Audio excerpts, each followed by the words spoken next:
adventure!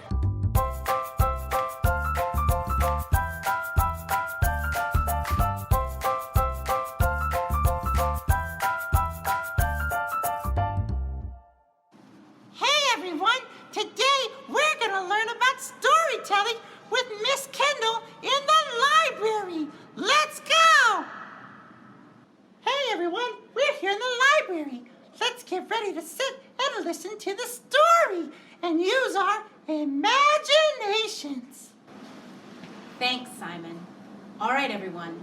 I have a tale about a character that you may all be familiar with who used his brains, his bravery, and his ingenuity to solve a problem. Ooh.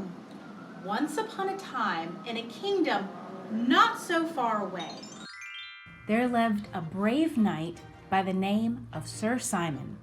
Sir Simon traveled throughout the land doing good deeds wherever he could.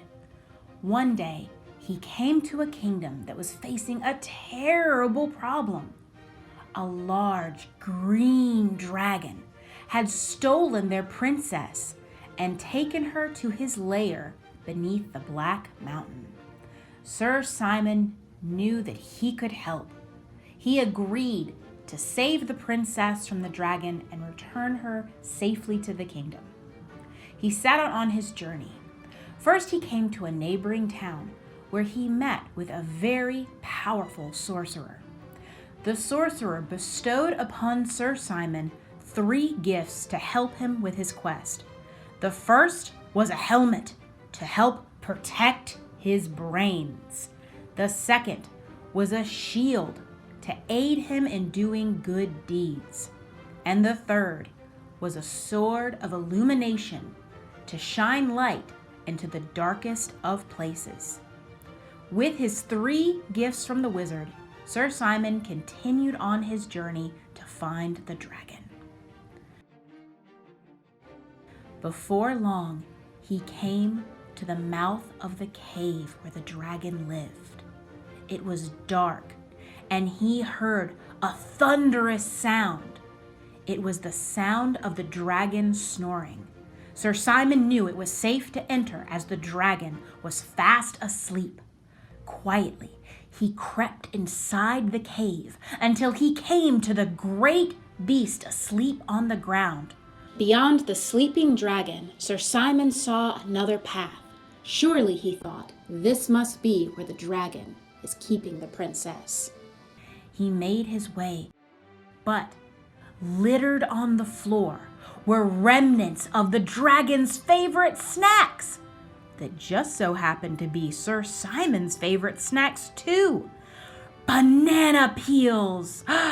Sir Simon slipped on the banana peel, fell into a pile of gold, which rattled and clanged and awoke the dragon with a start. "Who disturbs my slumber?" said the dragon, turning his red eyes toward Sir Simon. "It's only I," said Sir Simon, "and I am here to rescue the princess. If you will hand her over to me, there will be no need for a fight. We will go in peace, never to disturb you again." The dragon sneered at Sir Simon. "I've heard that story before," he said. "Years ago, a knight came into my cave saying the exact same thing, but instead of leaving peacefully, he struck me with his sword, which chopped off some of my glittering, beautiful scales. To this day, my scales are gone and a part of his sword stays lodged in my side, which makes it incredibly painful to fly." "I tried to plead my case with the king," said the dragon, "but every time I get near the castle, they shoot their arrows at me and call me terrible names. One day, as I was flying over the kingdom, I saw the princess picking flowers in a field. Surely she will help me with my problem," thought the dragon. So I took her and brought her back to the cave, but she was much too scared to listen to my story. So I hid her away in hopes of another knight coming to rescue her. Sir Simon thought for a moment. Instead of raising his sword to strike the dragon, he brought it over to his side. The dragon backed up in distrust, but Sir Simon assured him he was only there to help. Sir Simon used his sword to illuminate the dragon's wound and extract the sword left by the previous night. The dragon cried out in pain, but it felt much better as soon as it was removed. Then, Sir Simon took his beautiful shield, gifted to him by the wizard, and used it to replace the scales missing from the dragon's side.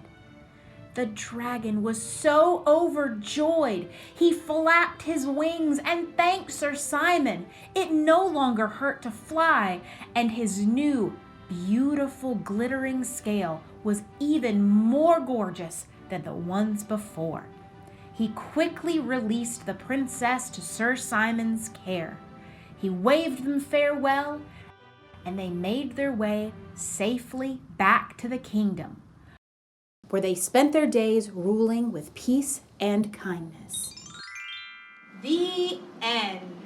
Yay! Oh, that was a great story, Miss Kendall. Thanks, Simon. Thanks for listening. And thanks, guys at home, for listening to my story as well. Stories are a great way that we can express ourselves with our feelings and our emotions. Do you guys think that you could make up a story to tell to your family and friends at home? Yeah, let's try. Let's do it.